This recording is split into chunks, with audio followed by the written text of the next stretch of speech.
Some people don't just participate in conversations, they try to control them.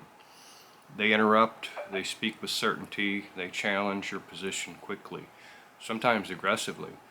And suddenly, you're not just communicating anymore, you're defending your professional authority.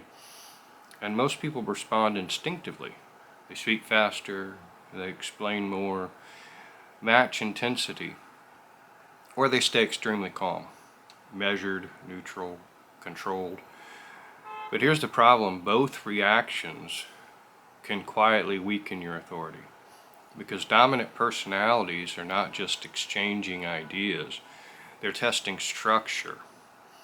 They're testing whether your communication remains stable when pressure increases. In the last video, we explored what I called the calmness trap, the idea that calm used incorrectly can sometimes signal low conviction.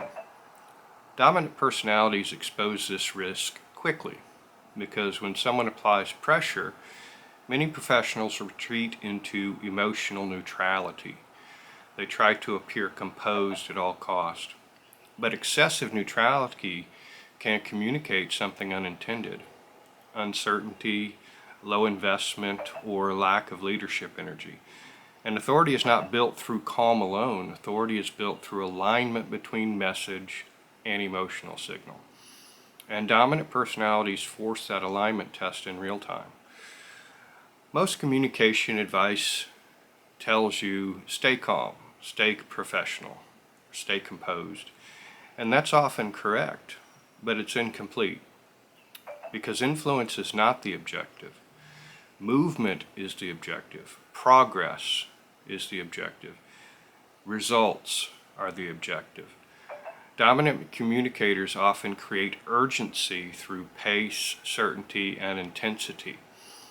And when pace accelerates, many professionals abandon structure. They begin reacting instead of leading. And once you begin reacting, you are operating inside someone else's frame. Whoever controls the frame controls the outcome. Dominant personalities are not always trying to overpower you.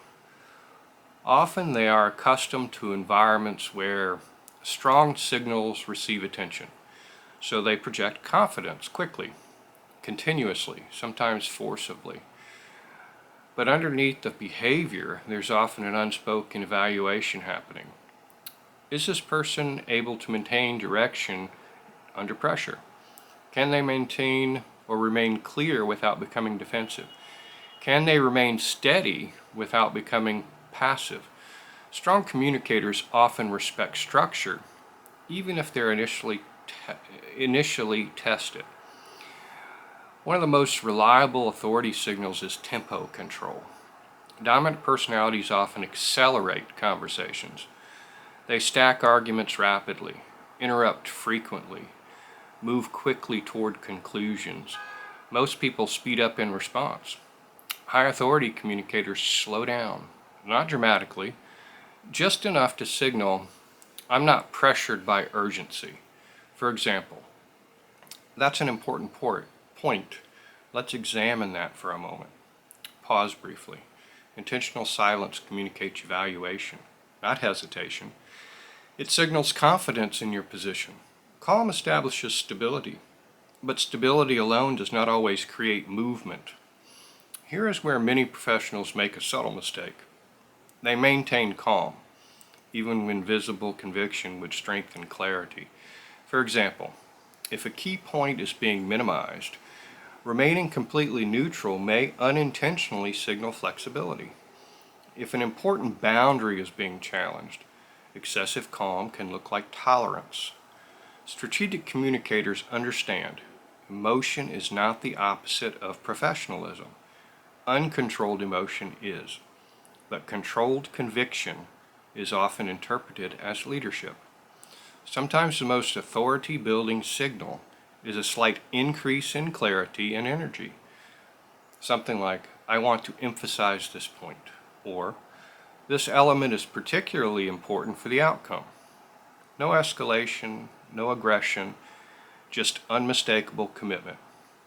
Dominant personalities often respect conviction when it is delivered without reactivity. Dominant personalities often challenge ideas quickly. Something like, "That won't work. We've already tried that," or "That's unrealistic." Most professionals respond by explaining more, but explanation can sound like justification. Instead, guide evaluation. Something like, "Help me understand your concern," or "What specifically would need to change for this to work?" Now the conversation becomes structured. You're not defending your credibility, you're directing the thinking process. Authority increases when you influence how decisions are evaluated. Interruptions are a common dominance signal. Most people either tolerate them or confront them emotionally. Neither approach strengthens authority. Instead, try something like, "I'd like to finish this point, then I want to hear your perspective." Calm boundary, clear structure, no emotional charge.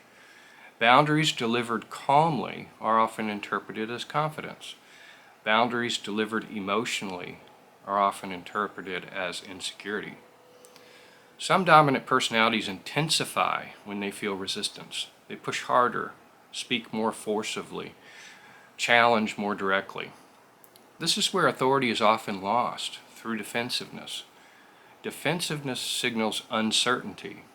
Clarity signals leadership. Instead of defending your position, clarify the objective. Like, "Here's the priority we're solving for."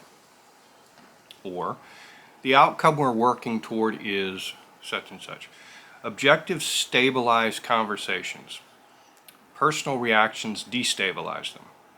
Structure reduces emotional noise. Let's focus on the decision criteria. I want to make sure solving the right problem. That's one perspective. Here's another consideration. Or, walk me through how you're evaluating that.